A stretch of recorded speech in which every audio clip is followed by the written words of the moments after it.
আসসালামু আলাইকুম। আজ আমি তৈরি করে দেখাবো সজনা দিয়ে অসাধারণ মজার একটি ডাল। খেতে খুবই মজাদার এবং তৈরি করাও খুবই সহজ। চলেন দেখি কিভাবে তৈরি করে। এখানে আমি 1 কাপ মসুর ডাল নিয়েছি, 2টা সজনা একটু ছোট ছোট করে কেটে নিয়েছি, বাগার দেওয়ার জন্য কয়েকটা রসুনের কোয়া, 2টা পেঁয়াজ এবং কয়েকটা কাঁচামরিচ নিয়েছি। এখন আমি একটা কড়াইয়ে তেল গরম হলে পেঁয়াজ কুচি এবং কয়েকটা রসুন কুচি স্বাদমতো লবণ দিয়ে একটু ভেজে নিব।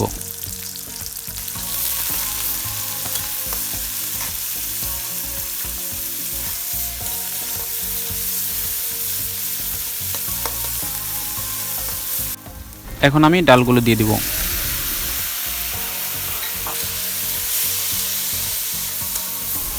দিয়ে দিব 1 চামচ পরিমাণ হলুদের গুঁড়া।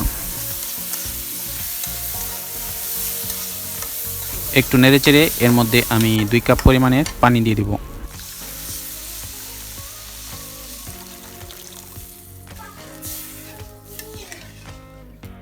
এবার ঢাকনা বন্ধ করে রান্না করব 5 মিনিট।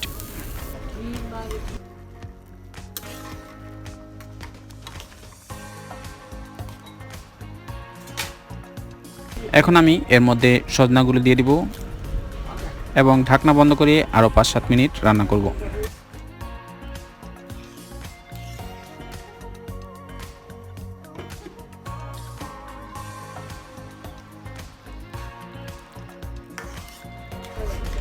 আমাদের প্রায় হয়ে এসেছে। এখন আমি কয়েক কোয়া রসুন কুচি দিয়ে একটা বাগার দিয়ে দিব।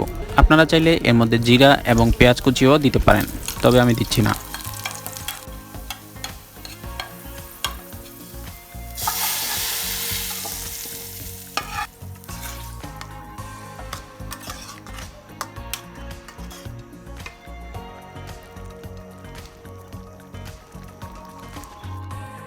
আমাদের বাগার দেওয়া হয়ে গেলে এর মধ্যে কয়েকটা কাঁচামরিচ এবং ধনেপাতা দিয়ে 2 মিনিট একটু নেড়েচেড়ে চুলা বন্ধ করে দেব।